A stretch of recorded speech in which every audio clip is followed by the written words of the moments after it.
Bismillahirrahmanirrahim. Assalamu alaikum. Hürmetli görürmelerimiz, bütün dünyadaki aziz kıyırındaşlarımız.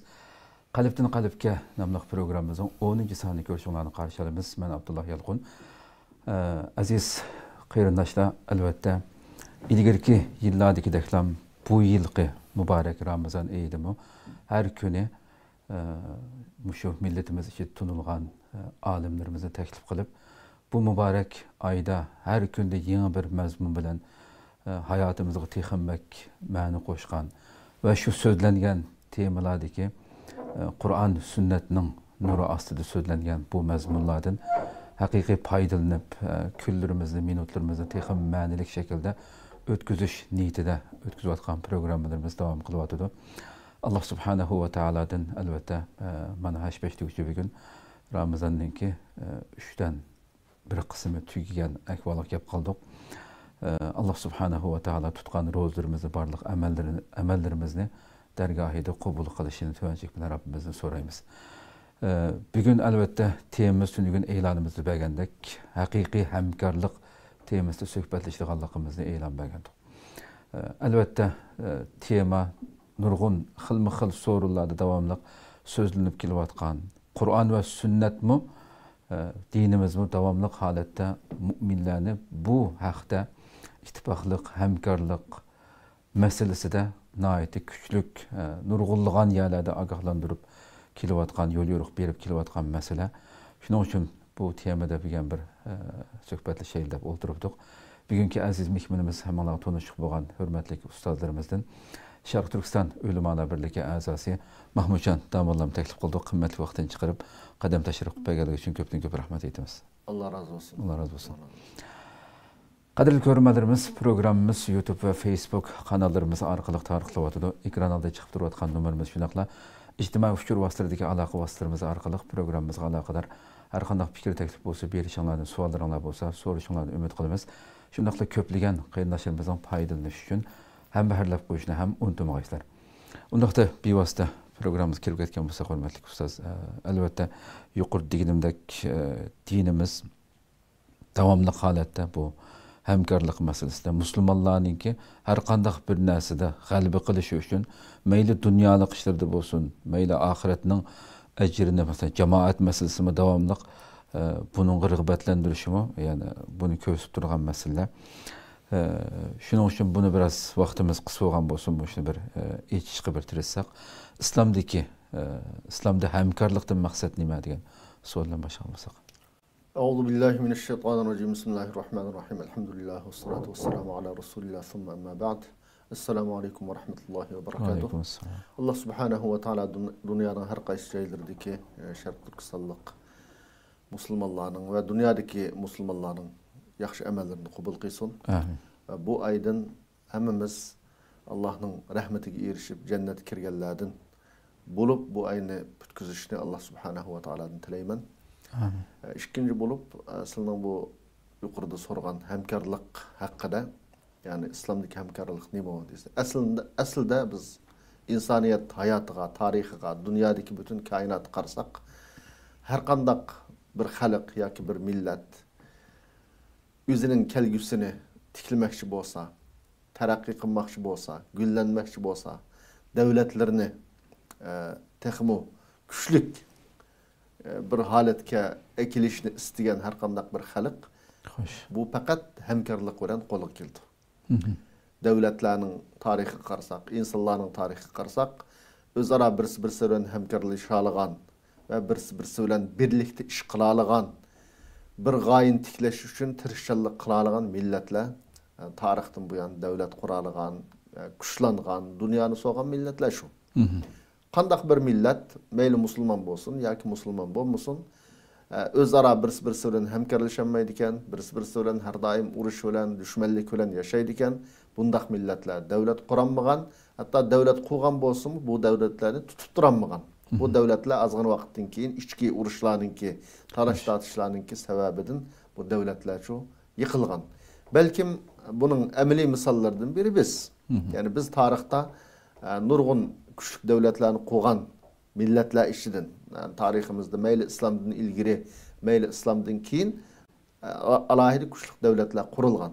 Lekin bu davlatlarningki yiqilishida cho desa, keyingi o'zaro bo'lgan fitna fasod, hokimiyat talish urushlari va yurtvozlik masalan, har yurt o'ziga bir hokim yoki amir tiklab, shu orqali andin boshqa yurtlardagi kishilar bilan yoki amirlar bilan urushish nurg'un sabablardir. Biz mayli biz tariximiz, Tarixi Hamidiya ya Tarixi Rashidiya degan kitoblar qarasak, masalan shu zamonlardagi xalqimiz ichidagi ishki talash tortishlar, u amir bilan bu amirning suqishashlari, bu hammasi oxirida nimaga olib bordi desa, bizning ichki o'zaro jidal ojizlashga olib bordi.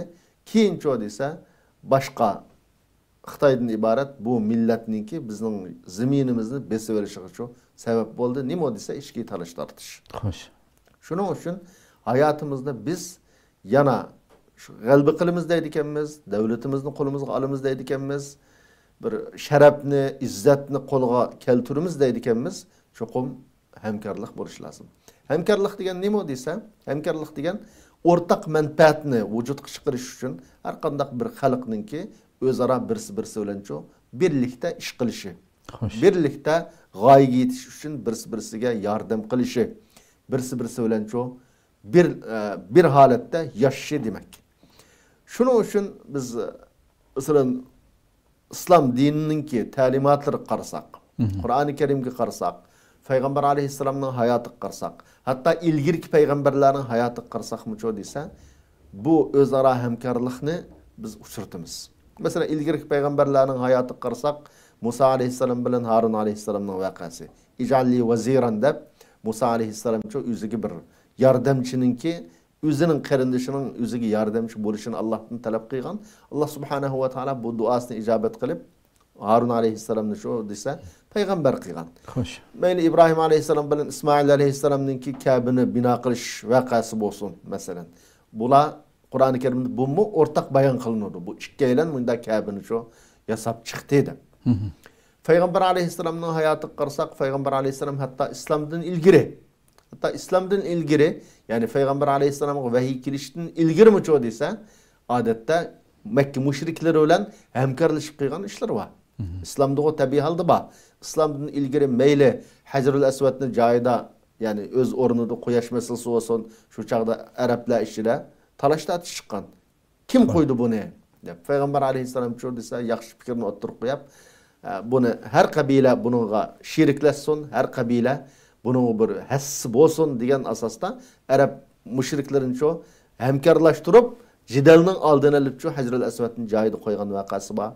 Va shundaqla mazlumga yordam berish uchun bir ittifoq qurilgan Makkada. Bu ittifoq payg'ambar alayhissalom bu so'rin qatnashgan, law du'itu bimithlihi fil islam la ajabt. Ya'ni hatto keyin bu shaxta o'zining shu mushriklar orasidagi zulmga qarshi turish, mazlumning haqqini olib berish to'g'riliq tuzilgan bu kelishimga o'zining qatnashganligidan faxrlanib, islomdami agar ashunga o'xshash bir ish chaqirilsam-chu, albatta men uning qatnashiman, albatta uning ovoz qo'shiman deb mushunaq degan. Demak, bularning hammasi buning naqadar ahamiyatini bayon qiladi va uningdan boshqa Qur'oni Karimda masalan 89 oyatda ya ayyuhallazina amanu, yani iymon etgan mu'minlar deb umumiy musulmonlarga 89 oyatda xitob bor. 20 oyatda ya ayyuhan nas, ey insonlar degan bu xitob bor. 5 oyat shu desa ya bani Adam o'g'illari deb butun insoniyatga xitob qilgan oyatlar bor. Bularning hammasi nimani bildirdi desa, insonlarningki umumyuzlik yaxshi ishlarni qilishda hamkorlashishning naqadar zarurligi, zulm qarshi turish bo'lsin, mazlumning haqqini olib berish bo'lsin, yoki jamiyatdagi tartibni saqlash uchun bo'lsin, ya'ni insonlar orasida umumyuzlik hamkorlikning foydasi, ahamiyatini bayon qiladi bu oyatlar va shundaqla mu'minlar ichida desa bo'libmi, mu'minlarningki o'zining g'oyasiga yetish uchun, Allohning roziligiga erishish uchun desa, bu hamkorlikningki o'zaro birsiga yordam berishning naqadar muhimligini bayon qiladi. Buning eng muhim oyatlardan masalan bir oyat hadislarni aytacak. Şunun bir qaysi desa, "Ve taavanu alal birri vet takva ve la taavanu alal ismi vel udvan vettaqullaha innallaha şadidul iqab." ey müminler sizlar ço desa taqvodarlıqqa ve yaxshilikqa birsi-birsingizga yordam qilinglar. Birsi-birsi bilan, birsi-birsinglar bilan ço birlikte ish qilinglar. Ammo qon to'kish, zulm, Allah cheklagan ishlarni qilish ço desa qat'iy birsi-birsingizga hamkorlashmanglar. Birsi-birsinglarni bu yerda to'sanglar demoqchi. Hamkorlashmanglar deganlikning o'zi to'sanglar demoqchi. Onundan başqa ço nurg'un oyatlardami bu haqda müminlarning birlikda ish qilishining zarurligi ve allafe beyne kulubihim de yani sahabelerinin kalbine Allah subhanahu ve ta'ala'nın birleştirdiği doğruluk nurgun ayetler var. Hadislerde mi çoğu ise meselul mu'minine fi tevadduhim ve terahumihim ke meselil cesedil vahid iza işteka minhu udun tada'a lehu sairul cesedi bis sehari vel humma. Muş hadislerinin üzüm çoğu ise müminler nimge okşatkan ise müminler yüzü birisi-birisiga kuyunishda, birisi-birisiga rahimdal bo'lishda nimga o'xshaydi desa bir badanga o'xshaydi. Bu bir badanda bir ya og'rib qolsa, qolgan jism hech qaysi rohat oladi. 5 og'rib qolganda uxlayolmaydi, masalan. Yoki qo'sqa og'rib qolgan odam qat'iy orom ololmaydi. Ash xuddi boshqa jismning hammasi desa og'rib qolgan ya bilan hamkorlashgandek hech qaysi rohat ololmaydi. Ya'ni bu aslida mu'minga bu hadis o'qitish orqali nima tushundirmoqchi desa, mu'min musulmonlar degan birsiga xafalık kelsa, xuddi bir badan bir yer og'rib qolsa, qolganlari rohatsiz bo'lgandek, mu'min musulmon degan çoğu desa, bir musulmon xafalık kelsa, qolgan musulmonlarda shu cho'qim bir rohatsizlik, bu xafalıkni o o'zining qarindishining ustidan yiroqlashtirishga, uni ilib tashlashga tirishchanlik qilishninki ne kadar zarurligi bu hadisdan chiqadi va boshqa vallohu fi auni al-abdi ma kana al-abdu fi auni akhihi. Mesela Allah subhanahu wa ta'ala bir bende yüzünün karındışıqı yardım kıldı iken çokum Allah onun çok yardım kılıdı. Dep muşulunu bayan kılışı bu doğruluk yani hadisler naiti cık ayetler cık lekin muhimi nima desa hayatımızda qandaq qilib muş ayetlerini muş hadislerini hayatımızda tatbiqlaymiz, amaliyleştirimiz. Bu ayetlerin hükmüge amel qilgan asasda qandaq yaşaymiz bu hammadan çok muhim. Xo'sh. Allah razı olsun hakikaten so'zlab kelsak bu temani aytdi keng doirani o'z ichiga olgan bir tema. Endi o'sha yerda shu hamkorlikningki bir qancha muhim oyatni tilga olib o'tdilar. Shakllari bo'lib mamda muhojiratdagi nurg'un dunyoning har qaysi joylarida yashayotgan xalqimiz uchun bugun hamda nurg'unlagan vatanimizdagi fojiani hammaylar bilib turyapmiz. Mush chet eldimi muhojirat birlashib turib, yani aslida ko'pning kuchining qanchalik muhimligini yuqoridagi so'zlagan oyat hadislarning mazmuni shuni ifodalab turdi aslida.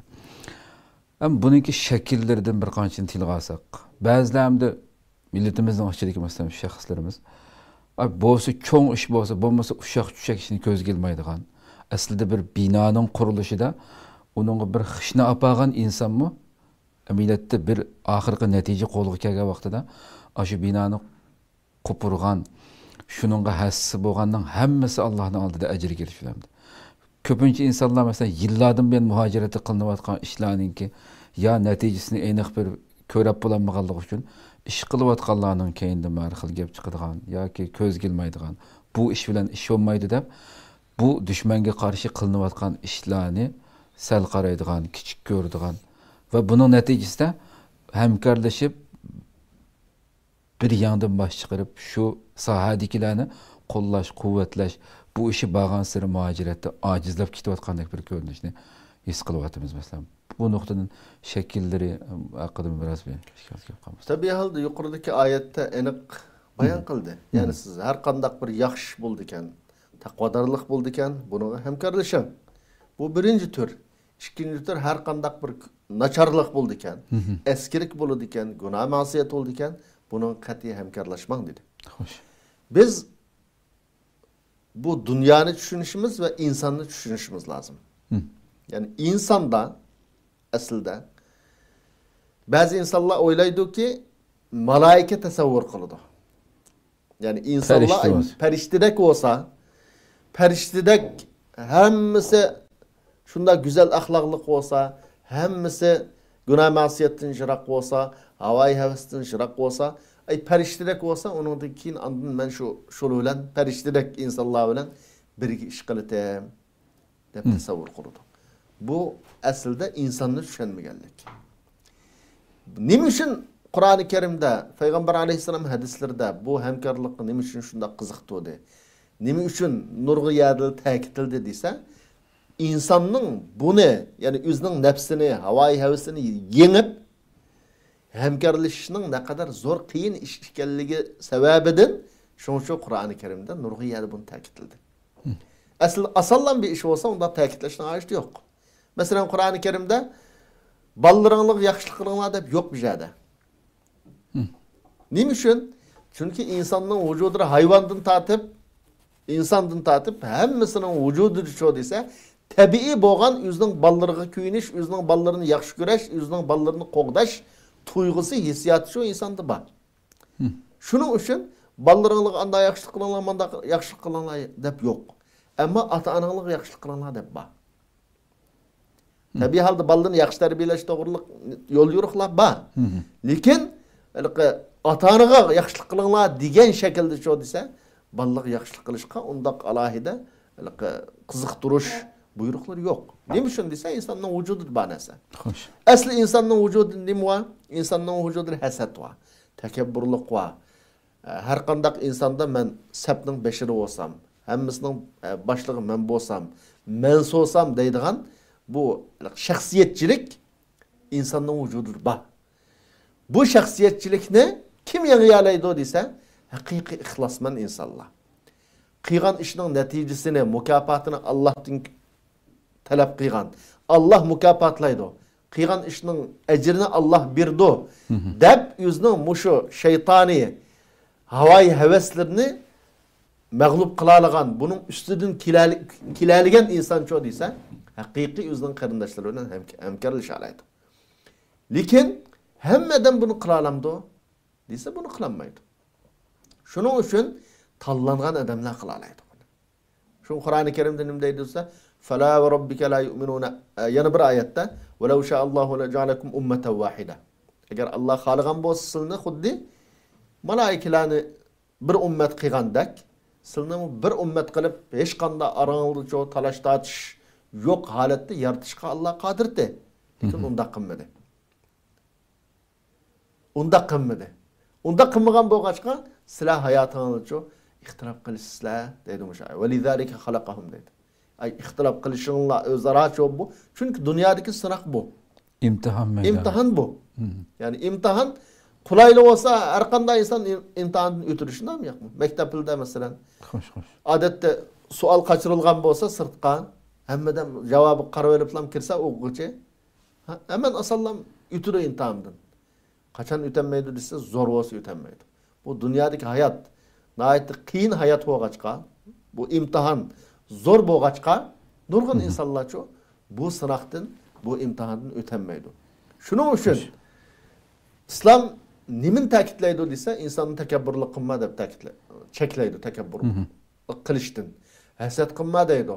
Qarindoshlaringni haqir ko'rma deydi. Boshliqlikni qat'iy talab qilma deydi. Masalan, buning oqibatini ayt xatarlik deydi. Bularning hammasi bizni tarbiyalash uchun, mu'minlarni tarbiyalash uchun, qalbingdagi bu kasallardan qutul demakchi. Xo'sh. Mushuningdan qutulgan vaqt shu desa, tabiiy %100 qutulamdi bir inson. %100 malaikadak ya Peygamber Aleyhisselam'ın kalbideki şeytanın nemisini elbette o şeytanın nesibisine küçük vaxtida. Bunda bulmaydı insan.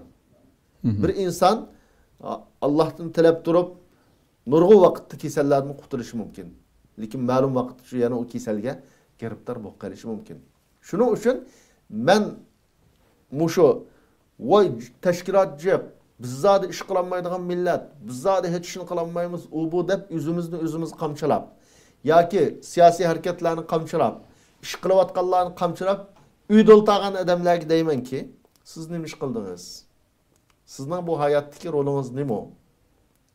Siz haqni ayında eyplash uchun, tillash uchun, tillab uyingizda o'ltirash uchun kelganmi deyman. Yani siz o'zingizning hayotiga bir qarang. Siz balleringiz bilan munosabatingiz qanday? Ayolingiz bilan munosabatingiz qanday? Nurg'un insonlar bor, o'zining ayoli bilan ayda eng az degan 2-3 qatim jilal qilib yashaydigan. Ballari bilan nurg'un xapriqda yashaydigan. Lekin ashunda turib, jamiyatdagi boshqa insonlarning bo'la hamkorlashmaydi, bir ish qilmaydi deb tillaydi. Yani sen bir insan özünün ailesi bilen nurgun ziddiyet çıkıdı ailede. Bulap mı iman, ahlaktan uzak aileler için nurgun ziddiyet çıkıdı. Hıyanetler çıkıdı. Çünkü bu insanın tabiatı mı şu?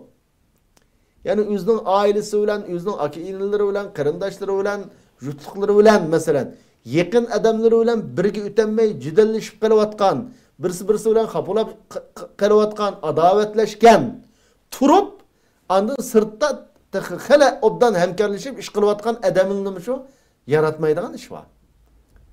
Bu çoğu ise aslında insan özünün tabiatini bu vücudu nima bunu düşünmegenligi ve şundaqlı bu hemkarlıkın ehmiyetinin ne kadar muhimliğini düşünmegenligi.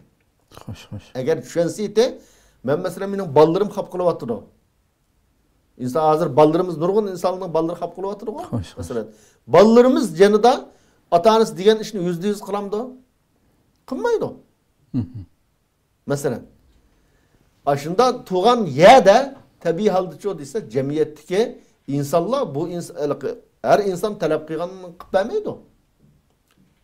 Lakin bu yerde bu imtihandan öteş için bu sınavdan öteş için çoğu ise insan özünün karındaşlarının ki amal kılıp onun artıkçılıklarını tekimi küpeytiş çoğun dep düşünüş arkalık.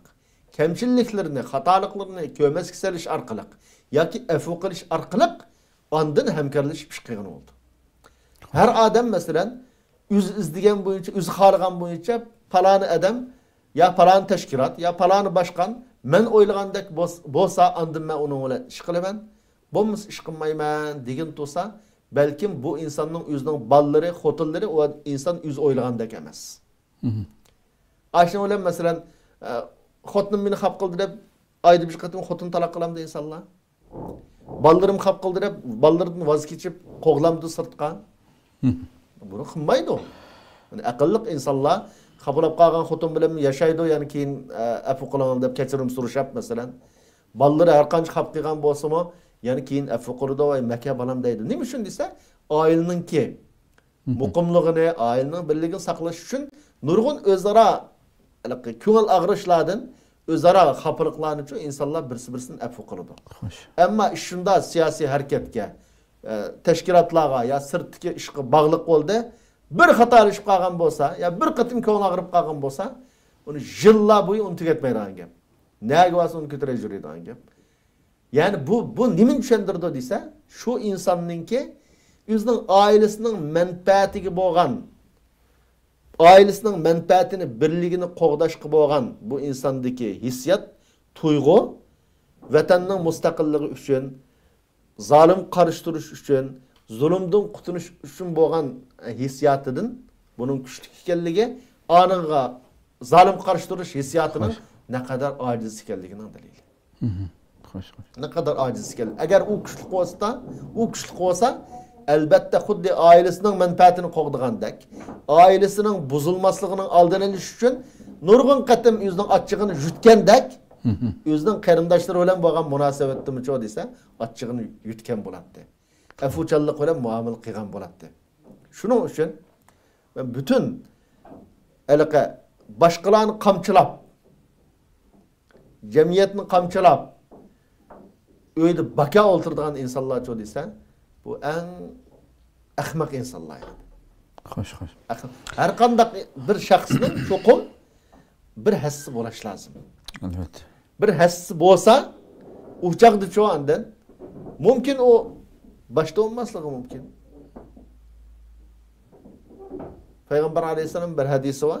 Nima deydi desa, sizning biringlar ko'pincha holatda o'zining ko'zida yoğan bir yağaç kirib ketgan bo'lsa, buni ko'rmaydi deydi.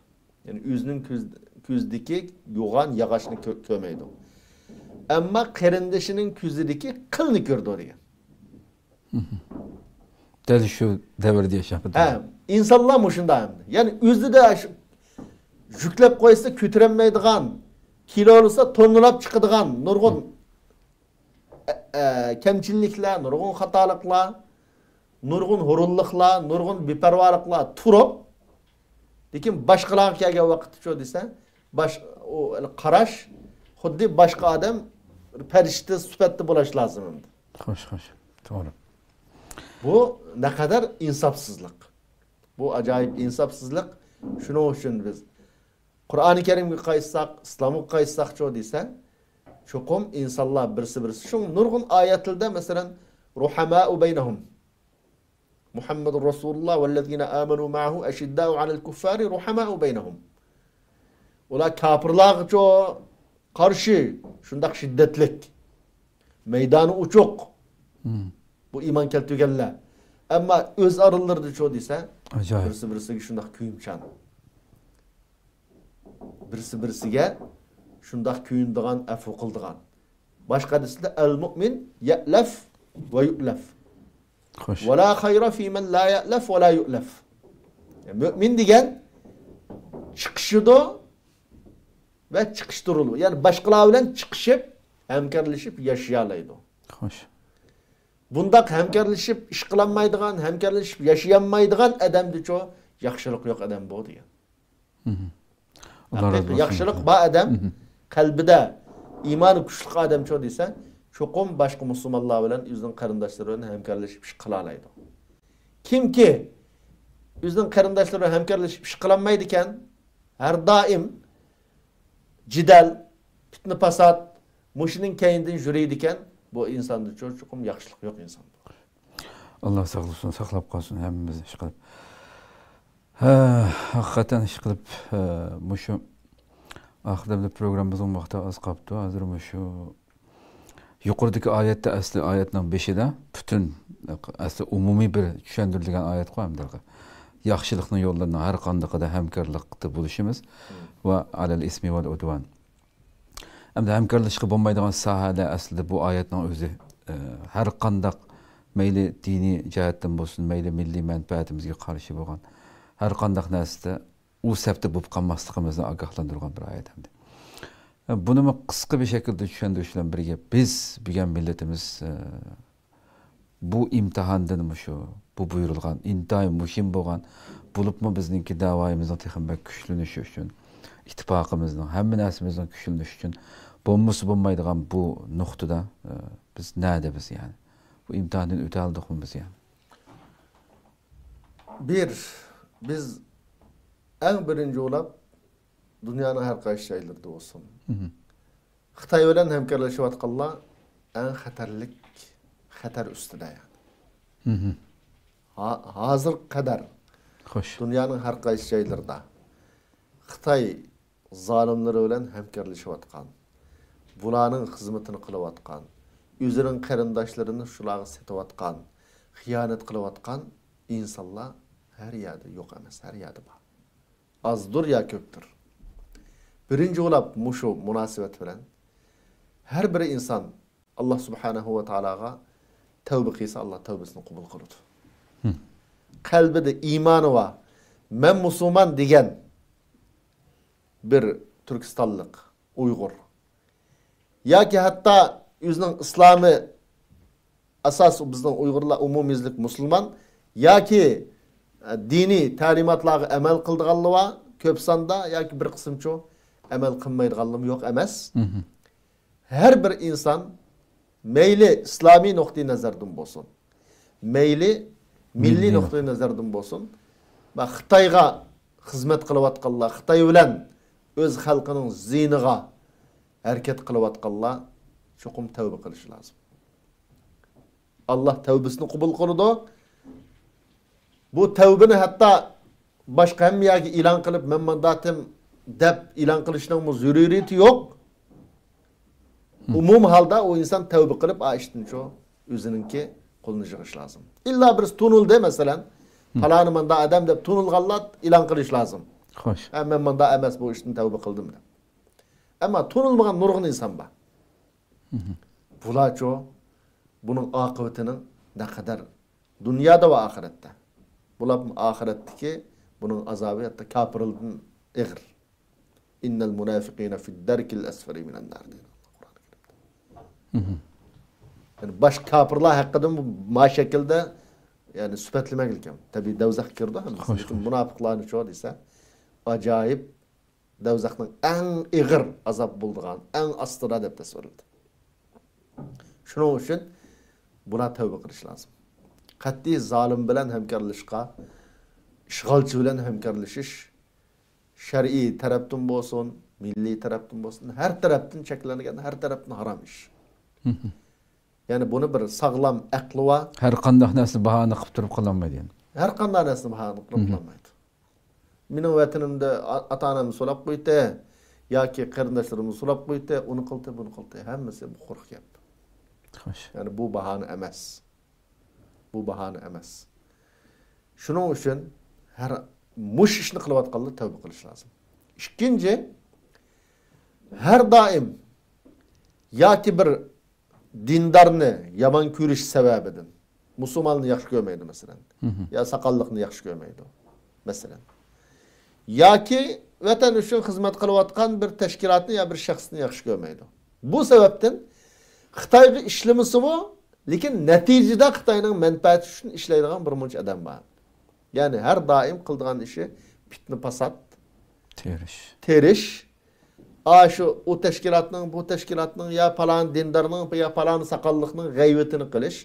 Bu şahta dindarlarninki mesela cemiyetlik itibarını tushirish uchun mayli yo'lliq, yo'lsiz her qandaq nacharlikni qo'llanib, bunday fitna fasad tarayotgan odam bor. Bu odamlar tavba qilish lozim. Yani bu odamlar bu ishning dunyo va oxiratda ig'ir ziynin ta'tiri. Acayip ziyni var şimdi. Kur'an-ı Kerim'de bu haqda nurg'un ayet hadislar var. Üçüncü olap hem de sizdinki yani her bir insan muş Ramazan münasebeti bilen çoğduysa meyli Allah bilen boğan alaqısıdaki özünün hatalıkları, günahlarına tövbe qilishi lazım. Allah'ın affısını tilişi lazım. Ve şundaqlı özara birisi bilen aile olsun.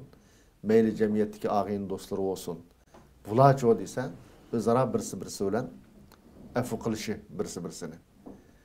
Teşkilat mesulları olsa, qabulab qalganlar olsa, çoxum mush münasebet bilen özara kechirim surishi bir derece tushishi. Yani hazır Xitoy shundaq askirlikni qilyapti, bo'libmi 2017dan boshlab. Bu zulmni biz to'xtatmadik. Da'vatimiz, hammaga da'vatimiz degan bilan ish bo'lmaydi ekan, degan bilan to'xtab qolmaydi ekan ish. Yani neticede biz bir alohida cho'ng ish qilib, dushmanimizning bir yuragini titratgan bir ishimiz yo'q. Unda bo'lgandan keyin dushmanning oldida unchalar cho'ng ish qilmagan bir millat bo'lish sifatimiz bilan qo'limizdan kelishicha qildik tabii. O'zaro biz-bizimizga unchalar yo'g'onchilik qilishning hojati yo'q. Yani asosliq bu yerdagi nurg'un xafalikqa sabab bo'layotgan narsa nima desa, men cho'ng ya palani kichik. Shu. Mush sebep palani mang bo'ysunish kerak. Yani bu şehvani, şeytani bir heves bu insandaki. Bunundan Ramazan münasebeti bilen çok g'olib kelishga her bir Müslüman tirishish lazım. Her bir Müslüman o'zining qarindoshlari bilan hamkorlashib ish qila oladigan bir ruhini yetildirish uchun bu Ramazanni cho desa, alohida bir madras sifatida bundan foydalanish lazım. Xo'sh. Üçüncümde biz mesela halimiz nada? Desek halimiz aniq. Yani cemiyette nurg'un hamkorlashib ish qilishga tirishayotgan mayli tashkilot, mayli shaxslardan bormi desa bor. Lekin talab qilgan darajada desa, albatta talab qilgan darajada emas. Xo'sh. Bo'libmi ben mesela bir yıl başka yerde buldum. Yani turmudu buldum. 2024 çıkkandan keyin nurg'un naslini aldım. Jiq vaktimiz chet eldeki teşkilatlar Türkistanlıkның o'zaro fitna fasad, o'zaro jidal, o'zaro xafalik bilan o'tgandek bir tuyg'uga keldim ben bo'lgan ishlarni anglab. Teşkilatlar ara içki xafalıklar, içki fitna fasadlar, ziddiyetler, hatalıklar, bu hatalıklarının ki bütün dünyaya ilan kılınıp resva kılınış ahvalları. Yani bu yerde zaten umumi xuddi düşmanımızın bundan çaldırıp bir taraftan qarsa yani bütün Xitoy qarshi turadigan insanlar itibarsızlandırılış, meyle emeliyetten bunun hatalıklarını kıygan buluşu mümkün insanlar. Ya ki kırıngan hatalıklar kuçuğu çıkıp, ottırığı çıkıp, nurgun insanlar resva kırıngan buluşu. Mesela aslında bir insan hata kıldı diyen takdirdi mu? Aslında İslam'ınki takazzası ne mi deyse, bu hatalıkını yepeş. Yani onu aşkarlamaslık. Men setara muslimen setarahullah deydi Peygamber Aleyhisselam hadiste. Yani insan hatalıktan hali bulanmaydı o. Lakin xatarlik yer nedir ise bu hatalıknınki oturuğu çıkışı. Bu hatalıknınki bütün insaniyetke, halıkka tarlışı. Bu aslında ziyallık. Belki şu taratkan insan üzün tekşiyse üzdü mü çoğu? Nurgun hatalık çıkışı mümkün. Bu yerde ben hatalık kıygalını onu bir kençillik kılı ya ki onu yapılı demek demez. Asli insan hatalıktan uzak duruşu lazım. Hatalıkını kılmaslık lazım. Lakin bir hatalık oturuğu çıktı. Bunu çoğu deyse onu körep kalan insanın mesuliyeti onu yepeş. İnsanın sen maaşını kıldın manda kımma dep agahlandırış. Onu dünyaya ilan kılıp resva kılış emez. İslam'ın asli hükmü bu. Asli hüküm bu. Yani nurgun bu doğruluk şu hadisler var. Ya ki onu tarqıtып жүрген орнына, mesela kanun organları büyüyünce tegishlik cezasını eğer ceza layık bulan ceza layık olsa onu taraf kılış lazım mesela. Lakin bu yerde şu deyse umumi bir hareket olavatkandak. Umumi siyasi hareketler ve başka dini hareketler olsun. Her kayısığı şu deyse türlük hücumlar bulabilir. Yak işlerini umumlaştırıp bütünleşti. Şunun için yani bu ehval bizge ziyallık mı deyse elbette ziyallık. Davayımız ziyallık mı deyse elbette ziyallık. Bunu dep hem de yani abiyetim bir ta'kidledim.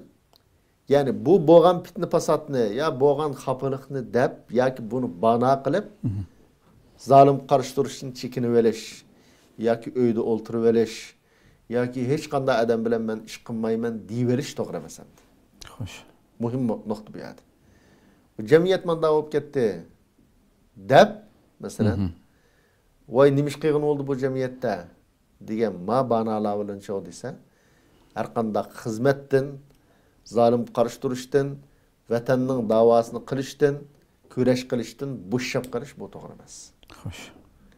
Çünkü her insan özü hesap berdi Allah'a. Elbette. Her bir Müslümanın hesabı ayrı. Her bir Müslüman özünün koldan kelgen tirişçallıktan hesap berdi. Sen nimiş kıldın da hesap aldı. Kıyamet günü. Mükafat mı? Şahsken, ceza mı şu şahsken. Lakin ortak kıygan vakit şu deyse, ortak kıyganda rahmet yığıp kalsa hemen demge tan yağıdı. Şunun için bu ortak iş kılıştın kat'i vazgeçmeslik gerek. Bunun hiç kanda bunun banası yok. Hoş. O sebepten bu sebepten ben yalğız yaşayman deyişke banası yok. Çünkü Allah'ın rahmeti, galbisi her daim tarihten bu yanço deyse ortak iş kıygallığa kelgen. Meyli bu zalim karıştırıştı biz galbini kütürükemiz, Allah'ın nusretini kütürükemiz, çokum ortak iş kılış kıygan cemaat kelidi. Ortak iş kılış digenlik bütün dünyadaki Türkistanlıklar hemmisi birleşip iş kılış digenlik hemen. Hemmisi birleşmeydi o. Hoş. Bu insanın Allah koygan tabiatı zıt bir iş bu. Yani bunu düşünmek boğan insan özünün ailesinden karısa hemen şunu. Akini turup uruşup karadı insanlar. Küçük vaxtı şunda bir öyde 10 balı çoğun boğan bolsa miraslar işip insanlar uruşup karadı. Hatta vaqt gelip akıkı birisini öldürdü. Şundan mı yak mı? Yani insanın tabiatı bu. Yani bunu fakat iman, ihlas, cennetini kütüş, Allah'ın gazabından kurtuluş ve dünyada izzetki erişişten ibaret muş gayini tutilse insan şu çağda çoğu andın başkalar bilen hemkarlaşıp iş kılalaydı. Şunun için her bir Şarkı Türkistanlık hiç kanda bana kösetmestin koldan kildiğen tırışçallıkını kolundan neme iş gelse şunu çoğu deyse özden karındaşlarıyla hemkarlaşıp kılışka tırış lazım. Hoş hoş. Allah razı olsun. Köpten köp rahmet. Nayet tefsir edip Allah razı olsun. Allah razı olsun. Qadrli ko'ruvchilarimiz, shuna qilib bugungi sonimizni bu yerda oxirlashtiraylik. Haqiqatan nihoyat bir cho'ng tema vaqtimizga sig'dirishga tirishdik. Hech qachon umidsizlanmaydi maydondagi, sohadagi qilayotgan ishlarimizdan, qilayotgan yaxshiliklarimizni qo'shayotgan hassalarimizni kichik ko'rmasdan davomli holatda haqiqatning, to'g'rining yanada kuchimizning yetgan miqdoricha bo'lishimiz. Türklerde bir gap bor, meningmi bir tuzum bo'lsin deb. Bizdek gapmi yo bo'ldi? Uyg'urlardan bir. Hassam bo'lsin. Hassam bo'lsin. Har qanday bir yaxshilikda qo'limizdan kelgancha bizningmi bir hassimiz bo'lsin. Bo'libmi bu ajrlar hassalab ko'paytirib beradigan bu muborak oylarda texama ko'p bo'lsin. Umidi tiliki bilan Allah ömür berse atiki programımızı görüşükçe aman boğayslar. Esselamu Aleyküm ve Rahmetullahi Teala ve Berekatuhu. يا نور الهلال أقبل تعال فالشوق طال والقلب سما نحو السماء